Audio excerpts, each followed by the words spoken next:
Hello and welcome to another episode of our Brothers Creed podcast, where we talk about motivation, experiences, and exploring the world around us. We're the Thomas Brothers, and I'm Jared.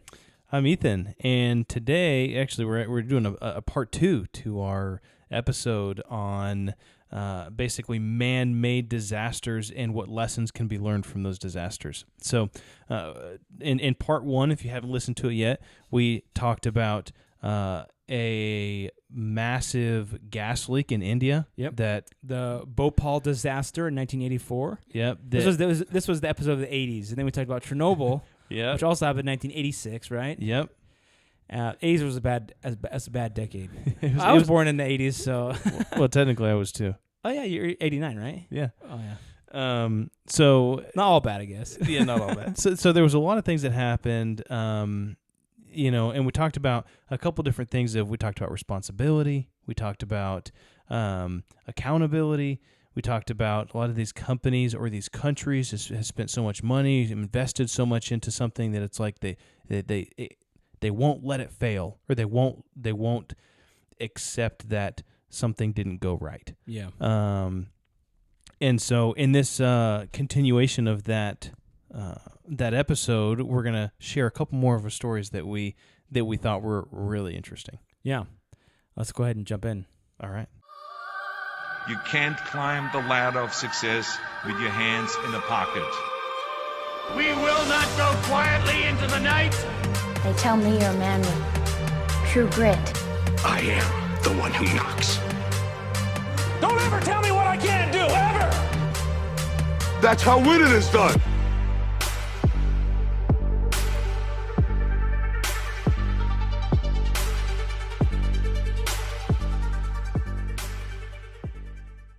Okay, so I have a really cool story here, and this was one that happened in a little bit further back than the 80s that we talked about last time. This happened in the 60s. This was known as the Vajont Dam, and this is in Italy. So this dam, it was one of the tallest dams in the world, and actually it's still standing to this day. It was one of the tallest dams in the world. It was built between 1957 and 1960. So this dam, right from the beginning, had lots of problems. In March of 1959, during construction, there was a landslide that occurred that caused a 66-foot wave that killed someone. And this is during the construction of the dam. And so if just in your mind, what this dam looks like is it's just these two mountainsides that come and they pinch together pretty tightly, and this dam is just like a little V between these two mountainsides, and it just goes down, and it's super deep. It's like 1,000 feet high, the dam is, and so it's very high, very tight, and it's between these two mountains. And so what happened is, that guy died, and a year later, in 1960, there was a handful of smaller landslides, and instead of heeding the warning signals that they should have, like, hey, maybe why are these landslides happening? The government actually sued journalists over reporting this and saying, hey, maybe this is something we should be concerned about. They sued them for, quote, undermining social order, unquote. And so Stop talking about it. Yeah, so that's kind of interesting. Early censorship, and so then in 1960s, also in the 1960s, another landslide occurred, and this time it was of 3 million cubic feet.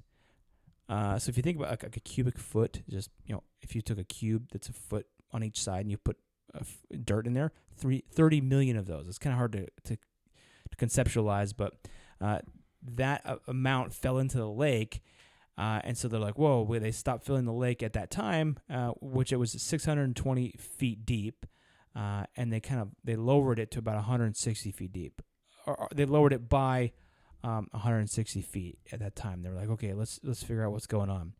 And so a few years later, in 1963, there was continual movement, tremors and shaking and all this kind of stuff. And they detected in September of 1963 that the entire mountainside that was right near the dam had slid 22 centimeters.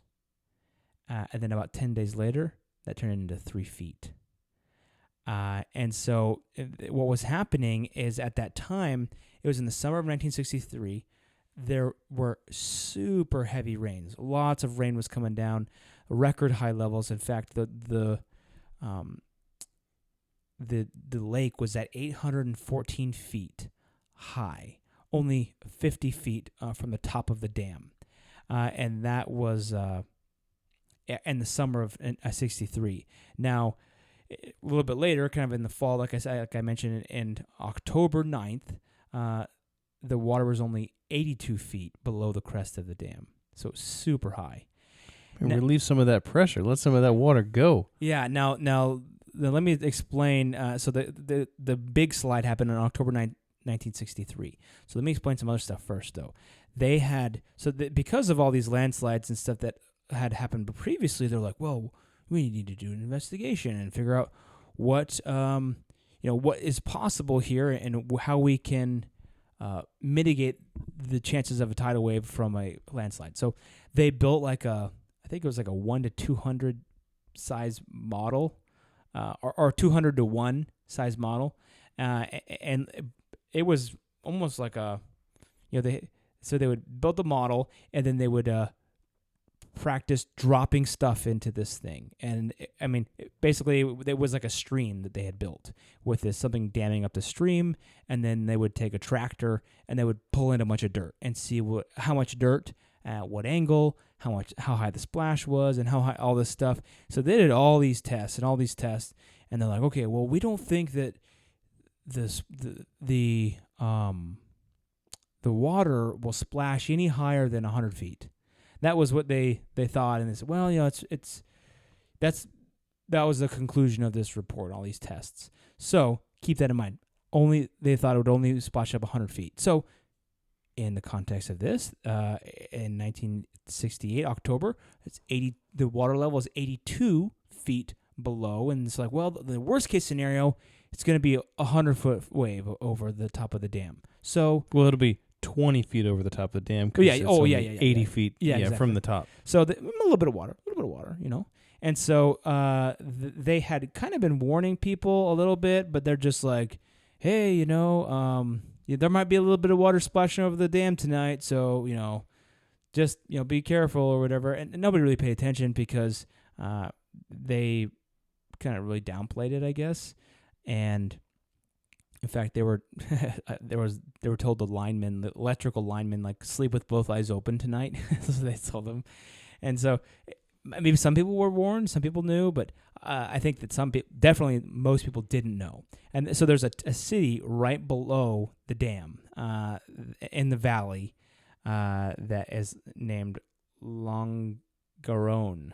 And on that night, at about 10 o'clock, some of the engineers see some rocks start to fall, some trees, and they're like, oh, this thing's going to slide in. Let's go check it out. So they go out on the dam, and then this giant, half of the mountain comes off and lands into the reservoir.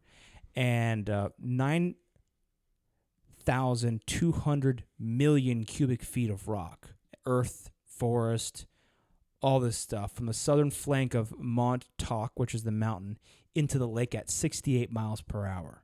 Within 45 seconds, all that rock had settled onto the bottom, and 4,100 million cubic feet of water was displaced in about 25 seconds. About 20,000 acre feet of water went over the dam. So this thing was obviously a massive splash. The splash went up 820 feet into the air. Well, damn. Yeah. And then a wave, a wave of 330 feet went over the dam of water. So that was a little more than they were expecting. A mistake has been made. Yes, absolutely. So those engineers on the dam, I'm sure they got absolutely wiped out. And so what's interesting, though, is that the shockwave, so all that air, all that land sliding down created a huge shockwave. It says, one thing is I was reading, it said, it had estimated that the shockwave resulting from the displacement of air was even double the intensity generated by the atomic bomb dropped on Hiroshima. Thus, half of the victims killed who were found outdoors were dismembered and pulverized, and nothing of them was found. So the air displacement was like two nuclear bombs going off, just like boom. And I think I heard that in the city, some of the ways that people described it, they said that it sounded like a giant clap of thunder, and then after that, the most terrible sound you can imagine. They said it was like someone rolling up a mechanic's garage door, but like a billion times worse. That was the way it was. That was the way they described. And they said that was their quote. It sounded like they said a billion times worse than a garage door opening. So it's like, imagine all that debris going and just, so pretty wild, The wave absolutely destroyed the town in the valley below, killing 2,000 people basically instantly. The thing is, it was when the wave hit, there was a city that was upstream, that was back upstream, and then a giant wave was going to almost wipe out that city too. But luckily, there was a little part of the mountain came out a little bit to almost shield that city a little bit, so it didn't take the direct blow. And then obviously there was a wave that went down over the dam. So the dam didn't break. The dam stayed intact. The water just went over the dam. And that's where the town that was below got totally wiped out. And there's it's not like, just it got smashed. No, it's just it turned from a city into a mud field. There's nothing. There's no looking for survivors. I mean, there was a bunch of soldiers that came in the next day and they were just digging with their hands because it was just a mud field. Everything was absolutely buried. And since it was at night, people were sleeping, they were not aware of what was going on. And so it destroyed the villages of Longarone,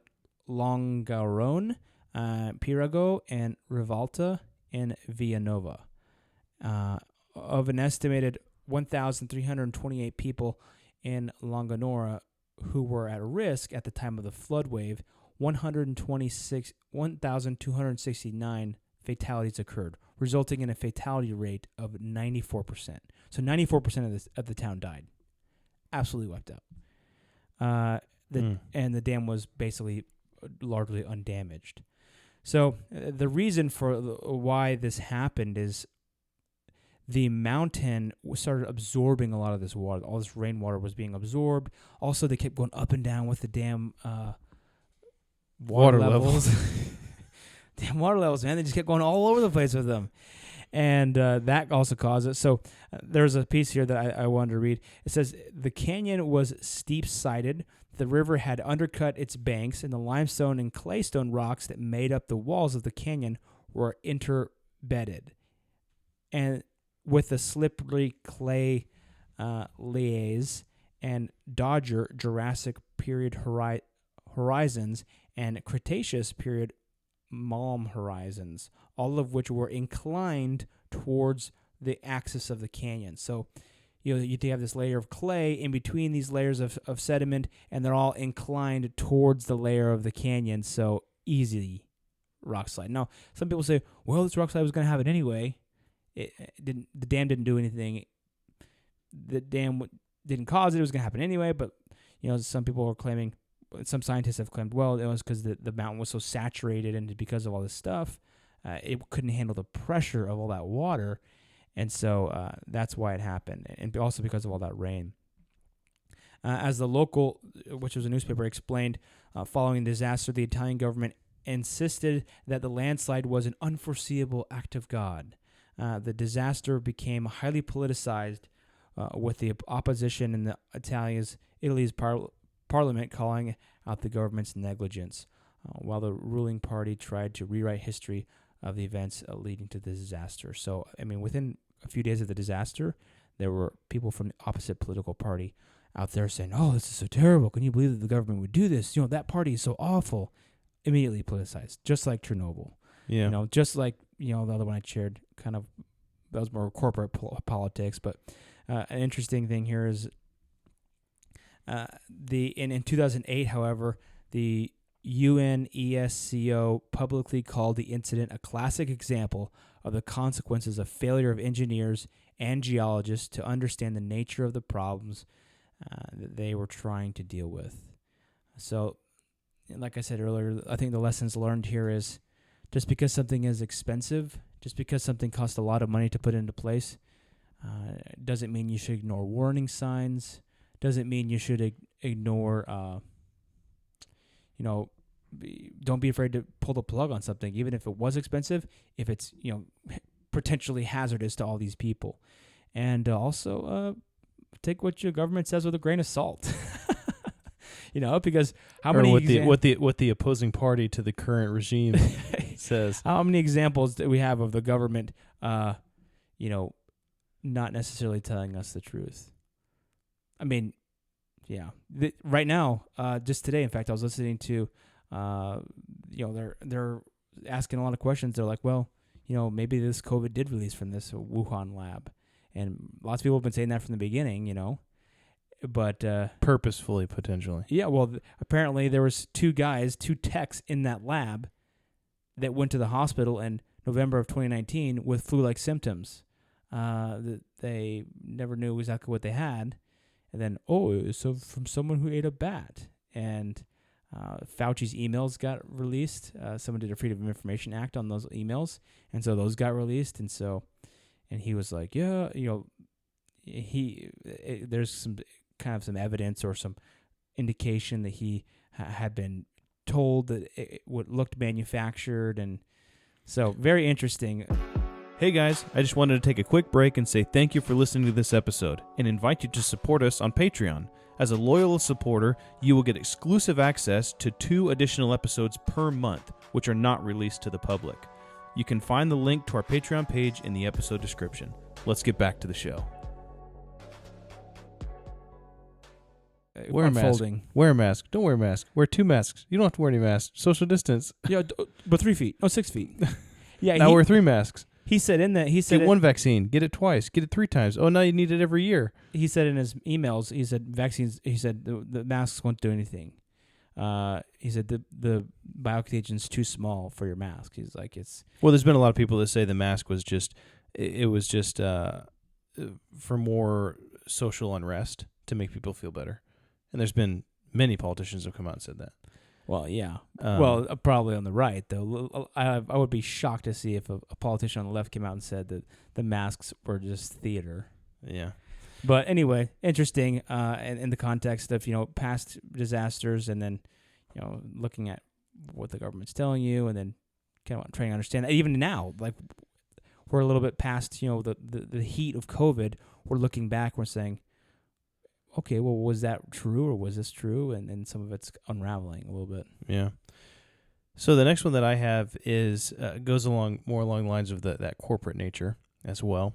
So this one was actually made into a movie recently within the past couple of years with Mark Wahlberg. Marky Mark. So this one is the incident that happened on the oil mining rig of called Deepwater Horizon.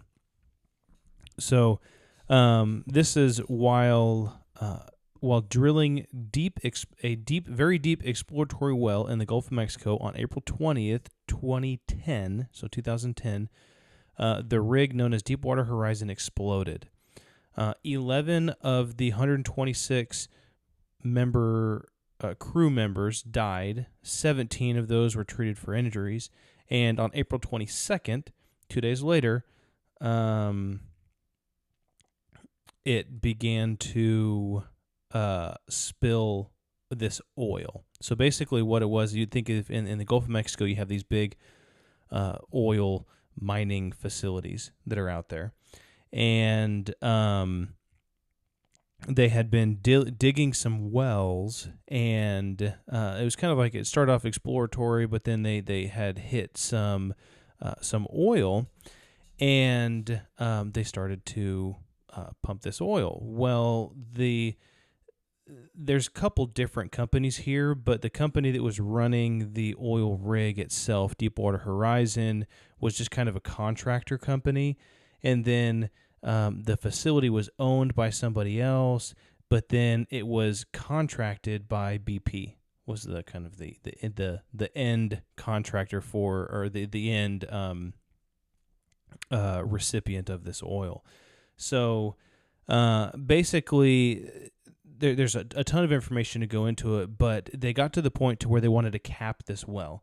They wanted to. It was a very productive well, and they didn't want to tap it right now, but they said, okay, we're going to cap it, and then we'll come back and we'll take the oil out later. Well, their capping strategy was extremely faulty, and it was not really proven. They had done it with a couple other rigs before and had issues. Basically what they did is they injected this concrete into the hole that they had drilled, and then they used nitrogen to they pumped nitrogen into it, and it was like almost like a fast set type thing. It helped to set the concrete extremely fast. Well, they did that, but there was so much pressure from the oil coming up that it was a mixture of they didn't use enough concrete, or this fast set nitrogen injection procedure was not very efficient.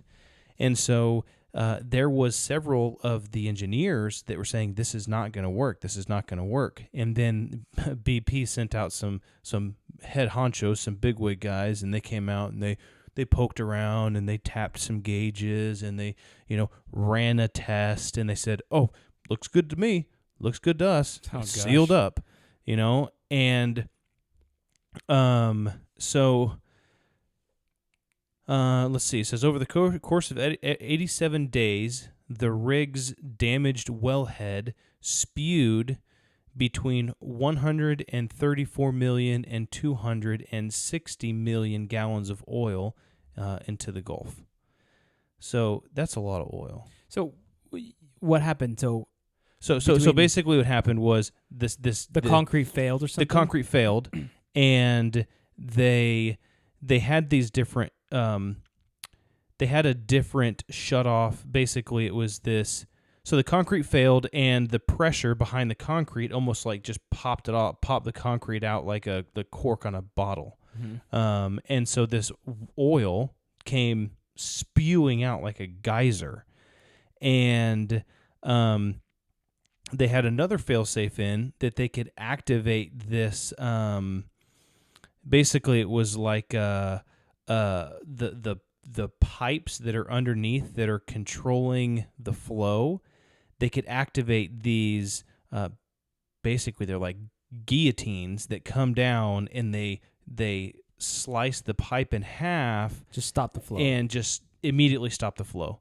Like they're like these check valves, and they tried to do that, but there was so much pressure in the pipe that had built up, or in the well that had built up, that those failed too. It wasn't the pipes bent so the guillotine wouldn't close properly or something like that? Yeah, I can't remember exactly how it was, but basically it started spewing this oil, and it spewed this oil out over the course of 87 days, and they literally could not stop it.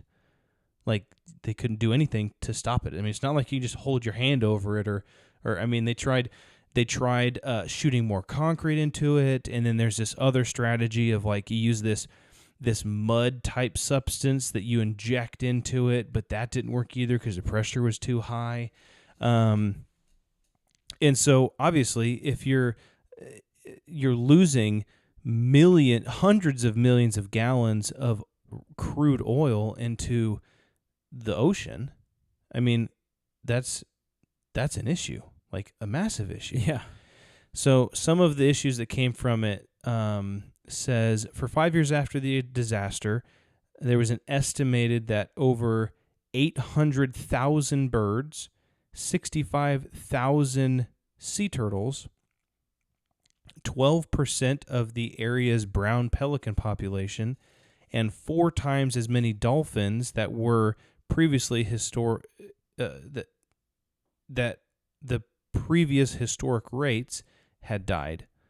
So 800,000 birds died, 65,000 sea turtles died, 12%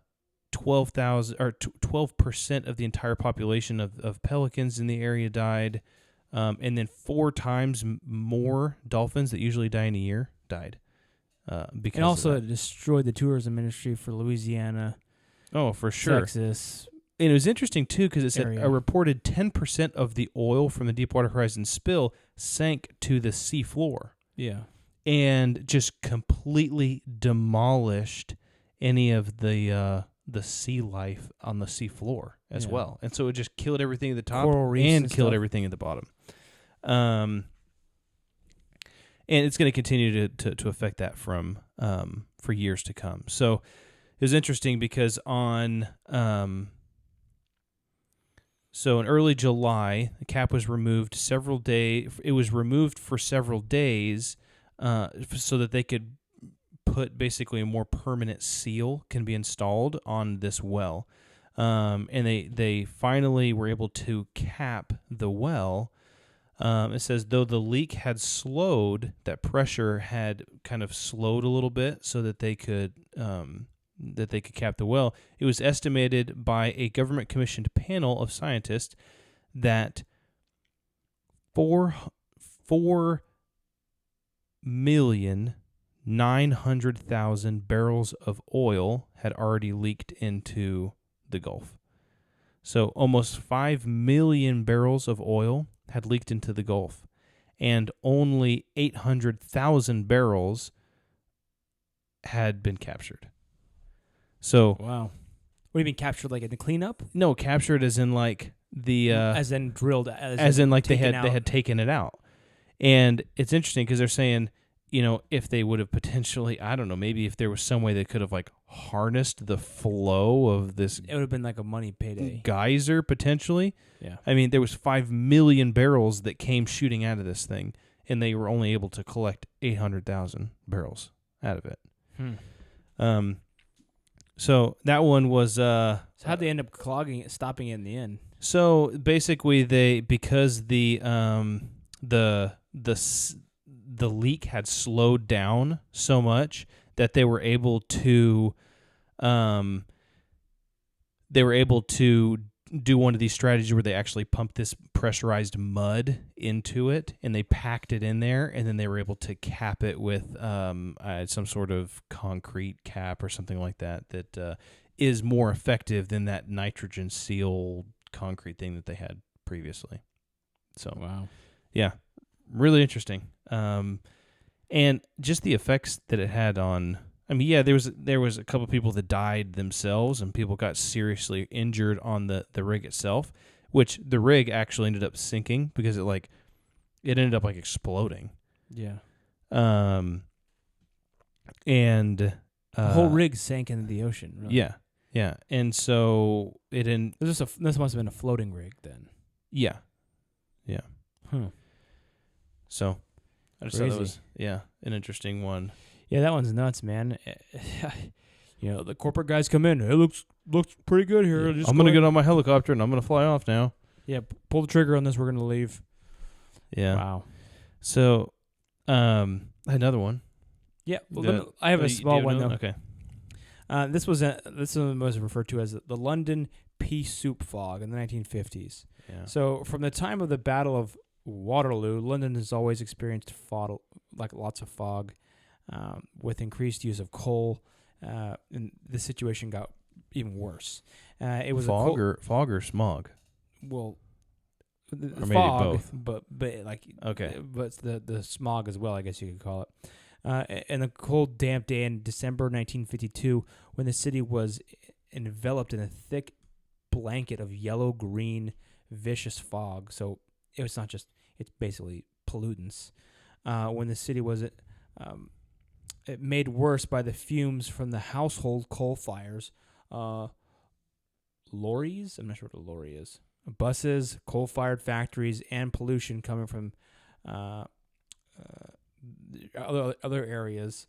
The greasy, particle-laden fog killed 12,000 people in 4 days through bronchial complications, and another 8,000 within a few weeks. It has been estimated that more than 100,000 people suffered from lung problems, including pneumonia and bronchitis. So when I read this, it reminded me, I lived in Salt Lake City. They have terrible, what they call them inversions.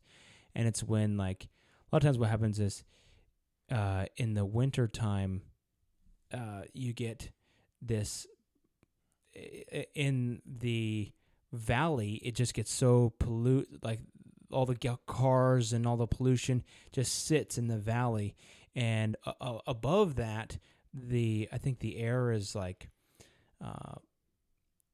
it's like warmer or something like that, and so it can't escape. It just traps all the pollution in there, and in the wintertime, sometimes it can get pretty bad. I mean, especially if there's even in the summer times, if there's fires and stuff, all that smoke just settles in the valley, and the wind doesn't blow it out very easily. And so that can be, some people just leave Salt Lake area during the winter because it's too bad on their allergies. Like old people and stuff, they just can't handle it. And man, when those even the fires in California will come over. When I was living in Boise, I mean, they came over and they were choking us out. Sometimes it was just like so bad with some of the smoke that would settle in, and then you just be like, you couldn't hardly even see 50 yards outside, and on some occasions. So it's crazy. Wow. Yeah, I mean, it's crazy that it had that much effect on the people that lived there too. I mean, there was thousands of people that died from complications to breathing problems, and I think probably a result of that is, what year was that? Do you know what year that was? That was in 1952. So, I mean, maybe it's potentially that medicine wasn't as good then. You know, maybe they didn't have the type of filtration that they do now. Well, I think it probably has more to do with regulations, you know? Yeah, and the like regulation on cars, regulation on factories, regulation on people aren't burning coal in their homes because it's mostly electric now. Also, that and extreme population density, I think, as well plays into effect there. Also, one thing that I've heard people a lot of conservative people say that especially with this this gas shortage on the East Coast recently, they'll be like, "Oh, did you hear that? You know, in Texas or wherever it was." Oh no, it was in the Texas thing with the ice storm in Texas. Like, oh, the ice storm. They're using diesel generators to charge their buses that are on electric power. This is so funny, and like almost like a knock to electric power. But I'm kind of like, well, if you think about it, those buses are running all the time. So to cut down on, if the city can cut down on that pollution, like pollution can be a big deal. I don't know how big deal it is in Texas, but in like Salt Lake City, pollution's a big deal, and because it doesn't go anywhere. And so, on a regular operating basis, those electric buses are going to run properly. That's like saying, oh, you had to run your generator to keep your refrigerator? You're an idiot. Your refrigerator running? Oh, you're an idiot. It's like, well, on a normal basis, I would expect my refrigerator to be used regular electricity. So I thought that was kind of a dumb, off-the-cuff remark that some of my conservative friends and stuff. I think it's just not very thought out, when people would say that. But anyway. Yeah. So here's another one that's kind of interesting, and it's more recent. So it's 2013. You remember when all of like the water issues started happening in Flint, Michigan? Oh yeah. So in 2013, officials in Michigan decided to switch the source of Flint's drinking water to the Flint River rather than Detroit city water. So basically, they said everybody in Flint, Michigan, was getting their water from Detroit city water, and they decided to switch that and basically get the drinking water for Flint out of the Flint River. So this move was intended to be a temporary fix while they waited for the local water authority system to do some inspections and fixes and different things that they needed to do. And then eventually switched to provide water from Lake Huron, which is a better quality water, I guess. So residents of Flint raised concerns about the new water source almost immediately, and a boil order went into effect just a few months after the water. They switched this water source, and it tested positive for coliform bacteria, which is typically indicated that pathogens are present in the water. So there was all these different types of bacteria and pathogens that were in the water that was coming out of the Flint River. And, these people were like, whoa, don't like, this water is terrible. And then it took a couple months for the government to come out and say, oh yeah, well there's a boil order, right? You have to boil all of your water before you drink it. Can you imagine having to boil all the water before you drink it? That would be terrible. Yeah. And also, to add insult to injury, most of this area was a very low-income area. Oh, yeah. And so, I mean, basically, there was they went through all these different types of things and all these different solutions or whatever, but they didn't change it back, the water source. And then the government started they would have truckfuls and truckfuls and truckfuls of bottled water, right? Bottled water. And people would they would pull up their car and they'd load their car up with as much bottled water as they could, and then they'd drive off. Getting into a little bit of the specifics, it says, though officials in the city insisted the water was safe, after a few months, doctors from the Hurley Medical Institute found that high levels of lead, so they found high levels of lead in the blood of children in Flint. And they did a comparative blood test of these children who they had drawn their blood before this switch, and they did a comparative test of their blood after, and the percentage of children with high lead levels in their blood had doubled. So after the water, how did they not catch that when they did the bacterial tests? The lead was high. So basically, what it says researchers of Virginia Tech found that the water from the Flint River likely corroded the lead pipes, which experts believe poisoned the residents for 18 months. So there must have been something in the water in the Flint River that negatively reacted with the lead pipes that the original water source was not doing. And so when they made that switch to the Flint River, that water being just different corroded like almost immediately those lead pipes, and that is what led, pun intended, to all of these issues. So it says the contaminated water. You can't boil that. You can't boil that out. Yeah, you can't boil lead out. So the contaminated water has also been blamed for an increase in several types of pneumonia and Legionnaire's disease. Thanks to the, I guess it says low levels of chlorine and increased lead. So I think I've heard that once you get lead in your body, it will never go out of your body. Yeah. Like, that's why they encourage you. Well, in some cases, they say don't eat the fish in this certain lake. Or no, that's mercury. Or that's mercury. It's the mercury, never mind. That's why people ask you, did you eat paint chips as a kid? Yeah, that's lead, yeah. It's like, no, why? Tommy boy, no, why? Did you live under power lines as a kid? No. Why does everybody keep asking me that? So it says, according to PBS in 2018, while the official record says that 90 people were made sick and 12 people were killed, the investigation showed that as many as 119 people had died that year from pneumonia caused as a result of the bacteria in the water. In addition, a study found that fetal death rates rose and fertility rates dropped following the water source switch.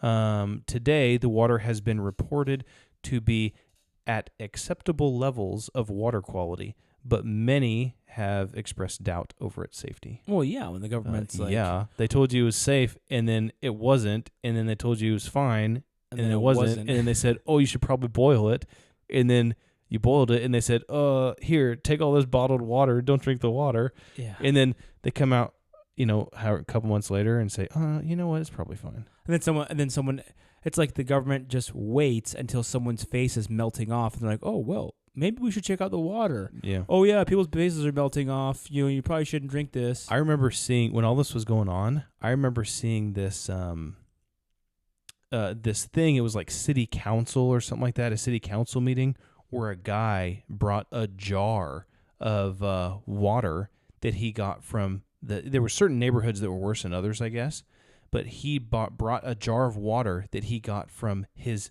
kitchen sink, from tap water, and he brought it in as like a mason jar, and he held it up, and he said, this is what you're saying is safe to drink. And he opened it up, and he took it. He was like, any of you, he said, would you drink this water? He said, I dare you to drink this water. And he actually took a sip of it, and he was like, I dare you to drink this water. And all of the city council members were like, no. He's like, come to my house and turn on the, come to the house of anyone in my neighborhood, turn on the tap, and this is what you're going to get. And you tell me this is safe to drink? This is safe for my kids to make my kids bottles out of? This is safe to, whatever else? Well, you think about what I heard about that is that the water is like a public utility, and because it's such an impoverished area, they don't have the funds to maintain a proper operation, basically. Yeah. Well, it's like, so it's maintained by taxpayer dollars. Yeah, and the if you don't have taxpayer dollars, basically then nil to none. So, I mean, you've got this totally mismanaged thing, and they're basically just drinking right out of the river, and they're like, well, and then it's like, okay, well, now thousands of miles of pipes are messed up. Well, we don't have billions of dollars, and I think that the government did give them a bunch of money, but they still can't. I just moved out of Flint, Michigan, dude. Well, but if you didn't have any money, then how are you going to move? Yeah, that's true. Yeah, I think it's a lose-lose in certain situations where that sometimes people are taken advantage of, and it's sad to see that. And if anything, it just makes me even more grateful for what I have. Yeah. Right? It makes me more grateful for being able to take a glass from the cupboard and just push it to the sink and get some ice and get some water and not think about it one bit. Yeah. I think that, it just goes to just another example of you need to have your own head you need to have your head on a swivel and be thinking about what's good for you. Is this water tastes weird? I don't know why it's tasting like this. Maybe I should look into this. Maybe I should have it tested personally. Take matters into your own hands. Don't be beholden to other people's things. And if someone at the beginning of this thing had said, this water is weird, or this they're saying boil this water, and maybe I should get this tested on my own to see if this is accurate. But I guess these people were poor, man. They don't have the beans to do that. Well, what's interesting? There's this Netflix show that talks about like food conspiracies and basically the ins and outs of like different food industries and how it's so bureaucratic and it's all about the money, politics, and it's all about politics and everything.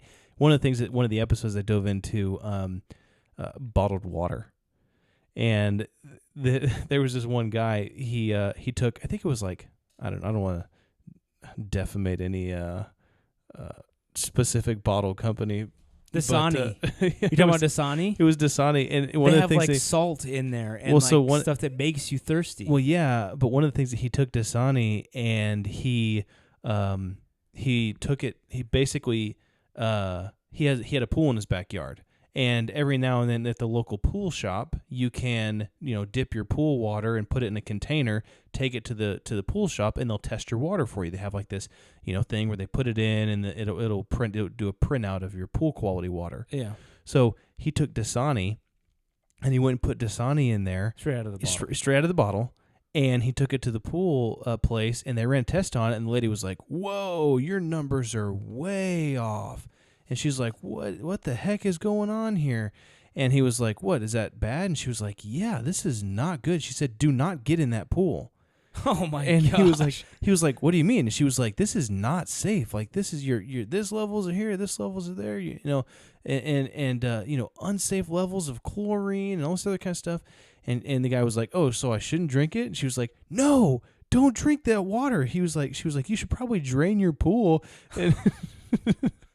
And don't even touch it to your skin. And he's like, oh, I bought this at Walmart 2 hours ago. Yeah. And so it's just, you know, I don't know. And maybe the lady didn't know how to read the machine properly, or maybe she just didn't see what she was expecting to see with the water or whatever. But it's just, you never know. I like what you said about how you kind of need to be, I mean, you are the steward of your own life and of your kids' lives. And, you know, you have to do what you can do. And you said, you know, why would have moved out of Flint? You know what? And you do what you can. And if it means sacrificing a lot just to get out, then maybe that's what it takes.